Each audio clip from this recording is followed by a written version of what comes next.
नमस्कार, आप सभी का स्वागत है स्टार सिटी न्यूज़ में। मैं इस वक्त मौजूद हूँ शालीमार बाग विधानसभा पीतमपुरा वार्ड 57 में। इस वक्त हमारे साथ मौजूद हैं भारतीय जनता पार्टी से मंजू टंडन जी, जो कि मंडल की महामंत्री हैं जिला केशवपुरम से। आइए इनसे बात करते हैं। मंजू जी, मैं आपसे सवाल करूँगा मैम, जैसे अमित नागपाल जी अभी जो जीत के आए हैं, अभी 1 महीना लगभग हो चुका है उनको, हाँ जी। तो पहले आप उनकी जीत को लेकर क्या कहना चाहेंगे? नहीं, हम उनको पूरे मंडल को, पूरे परिवार है हमारा ये सारा, उनको हम हृदय से बहुत बहुत बधाई देते हैं। भगवान इनको खूब तरक्की दे, सेहत इसलिए कि भी हमारे समाज की सेवा करे, मिलजुल के काम करे। हाँ जी, अभी देखो उन्होंने शपथ ली है। Yes, ma'am. पहले ये तो असल में 30-32 साल से जुड़े हुए हैं पार्टी Yes, से। ma'am. जी, ma'am. ये बिना पद के भी काम बहुत करते थे। Okay, okay, ऐसी बात नहीं है कि नहीं करते थे, जो भी इनको कोई कहता था करते थे काम। अब तो देखो इनको पद प्रतिष्ठा मिल गई, जिम्मेदारी मिल गई, काउंसलर है हमारे। तो हमारे छोटे भाई हैं, पूरा काम करते हैं जो कहते हैं। अभी उनके पास देखो पावर भी नहीं है पूरी। Yes, ma'am. अभी शपथ मिल गई, अब सारी पावर भी आ जाएगी और काम भी होंगे। अच्छा मैम, जैसे मैंने अभी जो सर्वे किए तो काफ़ी सोसाइटियों में अलग अलग तरह की समस्या है, सफाई को लेके या पेड़ों की ट्रिमिंग को लेके। तो आगे जो काउंसलर जीते हैं तो क्या किस तरह का बदलाव देखा जाएगा वार्ड में? देखो ये होएगा। सफाई तो देखो ये तो डेली यूज़ की चीज़ है। Yes ma'am. ठीक है, सफाई हो गई। ये ट्रिमिंग भी देखो होती है, पर जो बड़े बड़े पेड़ हैं उनकी परमिशन लेनी पड़ती है। ठीक है ना, ऐसे आपको पता है कि नहीं हम कर सकते, तो लेकिन होती है। स्टाफ थोड़ा कम होने के कारण कभी कभी ये दिक्कत आती है, बट फिर भी काम हमारे होते हैं। अच्छा मैम, जैसे हम सर्वे कर रहे हैं तो काफ़ी जगह, जैसे बरसातों का जो मौसम है, जिसकी वजह से काफ़ी जगह पानी का जल भराव है और सड़कें भी काफ़ी जगह टूटी हुई दिखाई दे रही है मैम आपके वार्ड में। तो ये की समस्या कब से बनी मैम? देखो समस्या तो ये बहुत देर से है, जो टूटी हुई सड़कों की बात है, ये हमारे में नहीं है। ये एमएलए और केजरीवाल जी का डिपार्टमेंट है।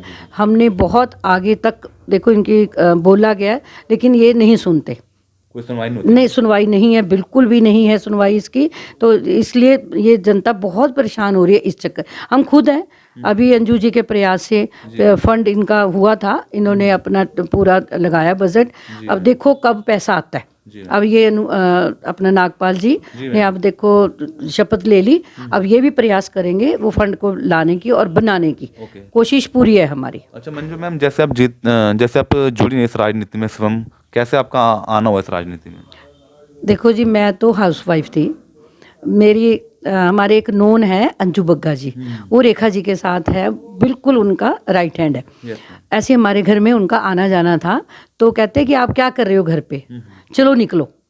तो वो दिन था कि वो हमारे को सीधा मेरे को कैशियर का उन्होंने मेरे को दायित्व दिया उनके रेखा जी के इलेक्शनों में।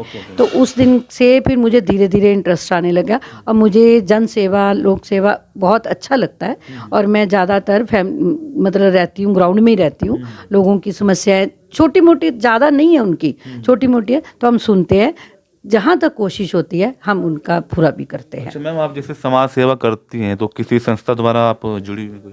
नहीं, हमारा एक ग्रुप है, जैसे हम सत्संग वगैरह कीर्तन करते हैं हम लोग। हमारा 20-25 का है, रोहिणी से मेरे गुरु बहन भाई हैं सारे हम। तो वीरवार का जैसे सत्संग होता है तो उसमें भी हम काम करते हैं। उसमें भी जैसे कोई मदद मांगने आता है जी, शादी करानी है गरीब की किसी, हम उसमें भी जो हमारे से बन पाता है हम उसकी मदद करते हैं। अच्छा मैम, आप जैसे जुड़ी हैं राजनीति में, क्या समम आपका परिवार भी कहीं ना कहीं राजनीति से जुड़ा हुआ है? नहीं नहीं, मेरा परिवार कोई राजनीति, मेरे आप ही आई एक्चुअल, हाँ जी, मेरा एक्चुअल परिवार, मेरे father in law, mother in law doctor है। हमारा बहादुरगढ़ में बहुत अच्छा प्रैक्टिस मेरे की है इन्होंने, ससुर साहब जी ने, मेरे फादर इन लॉ ने 65 ईयर से प्रैक्टिस करते थे। फिर मेरे बेटे ने आके संभाला। मेरी डॉटर इन लॉ है, डॉक्टर है, वो भी गायनी। हाँ जी, उनका अब हॉस्पिटल बन रहा है। तो ये तो डॉक्टर्स फैमिली है। ये तो मेरे को समाज सेवा का था, कुछ पता नहीं भगवान को लगता था, तो मेरा ये काम अपने आप भगवान ने मुझे ये दिया है। मैम जैसे माननीय प्रधानमंत्री जी के, मोदी जी के 8 साल हो चुके हैं देश में, क्या से आप देखती हैं इन 8 सालों में, क्या उन्नति देखती हैं? देखो वो तो हमारे को कहने की ज़रूरत नहीं है, दुनिया देख रही है। 8 साल के पहले क्या था देश और अब 8 साल के बाद क्या है देश। देखो सुरक्षा महिलाओं को मिली, और अब घर घर इन्होंने गैस पहुंचाई, लोगों की देखो नौकरियां वकरियां सब कुछ इतना काम चल रहा है, लोगों को नौकरियां भी मिल रही हैं, सब कुछ मिल रहा है। जहाँ जोगी वहाँ मकान, देखो कालकाज में अब कितनी बिल्डिंगें बनाई हैं इन्होंने। तो देखो मैं ये नहीं कहती, अब एक घर संभालने के लिए, एक बंदे को संभालने के लिए 10 बंदों कितनी मुश्किल हो, वो पूरे देश को संभाल रहे हैं। हम ये नहीं कह रहे कि वो पूरा काम करें, कर रहे हैं। कंट्रियों में देखो बाहर जाके कितनी देश की हमारी करे, पहले हमें शर्म आती थी कि इंडियन, अब कहते हैं हाँ जी हम भारतीय हैं, बिल्कुल गर्व से बोलते हैं। ये गर्व हमें मोदी जी ने ही दिलाया है। अब देखो हम मुफ्त की रेवड़ी तो नहीं बांट रहे, लोगों को हम निकम्मा नहीं बना रहे। उन्होंने यही कहा है मेहनत करो, अगर 10,000 का लोन वो दे रहे हैं कभी भी उतारो। उन्होंने कोई ये नहीं कहा कि अभी दो या कब दो, कभी भी लोग काम करें, काम वो दे रहे हैं काम तो हमें काम करना चाहिए। इसमें बेरोजगारी का तो मतलब ही नहीं, आप मेहनत करो ना। ये खाली देखो क्या थोड़ा सा बिजली के पैसे कम, हम कहते हैं आप लो जेन्युइन लो हर चीज़ से, लेकिन मुफ्त का मतलब नहीं है। तो लोग इसीलिए थोड़ा जो नीचे वाले दबके वाले वो मुफ्त में करते हैं, लेकिन उनको भी पछतावा होता है। जैसे आपने देखा हो शराब घोटाला, या शराब एक के साथ एक फ्री, लोग शराब भी पी रहे हैं, इवन कि जो शराब पी रहे हैं वो भी दुखी हैं इस चीज़ से कि कम से कम हम घर तो पहुंचते थे, मार्केटाई तो नहीं होती थी। लेकिन अब देखो अब शराब पी रहे हैं लोग, डबल चक्कर पड़ रहा है, पैसा उनके पास बचता ही नहीं है। उनको लालच है कि एक के साथ एक, फिर एक और ले लूँ एक, इसलिए वो लेडीज़ भी बहुत दुखी हैं। ये काम देखो बंद होने चाहिए। डीटीसी की बसें क्यों फ्री कर रखे हैं, कहाँ से मेंटेनेंस होएगी? आखिरकार देखो हमारे से ही लेते हैं ना टैक्स, तो हमारे ऊपर लोड पड़ता है। तो ये क्यों काम ऐसे करते हैं? एजुकेशन को देख लो क्या हाल कर दिया। आप कोई स्कूल जाके देख लो, कोई नया स्कूल बना हो या किसी को बेनिफिट हो, कोई है? एजुकेशन डे बाय महंगी, इसमें महंगाई क्या करेगी फिर आप? ओके बिल्कुल। अच्छा, और एक छोटा सा मैम संदेश देना चाहेंगे, अपील कोई जनता में आप? हाँ जी, हम कहते हैं कि देखो अब हमारे जैसे पार्षद हैं, पहले अंजू जी थे, रेखा जी के साथ भी बहुत अच्छी बॉन्डिंग थी हमारी, आज घर जैसे रिलेशन है। अंजू जी के साथ तो देखो पार्षद हैं, बट वो हमारा इतना ध्यान रखती थी, हर जगह लेके जाना इज्जत मान से।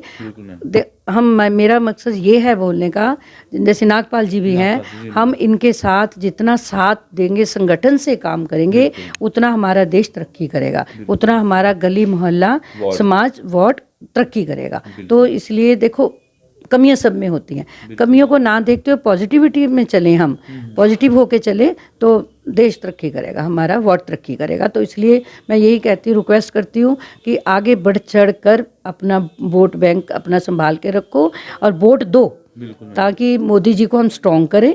मोदी जी स्ट्रॉन्ग होंगे तो हमारा घर परिवार सब स्ट्रॉन्ग। बेरोजगारी धीरे धीरे सब देखो, वो अपने घर तो कुछ नहीं लेके जा रहे, आपने देखा है, वो हमारी आर्मी को स्ट्रॉन्ग कर रहे हैं। मैं यही कहूँगी सर, रल मिल के प्यार से अपना काम कीजिए। धन्यवाद। जय हिंद, जय भारत। तो ये हमारी सीधी बात मंजू टंडन जी से, स्टार सिटी के साथ मैं जितेंद्र गुप्ता।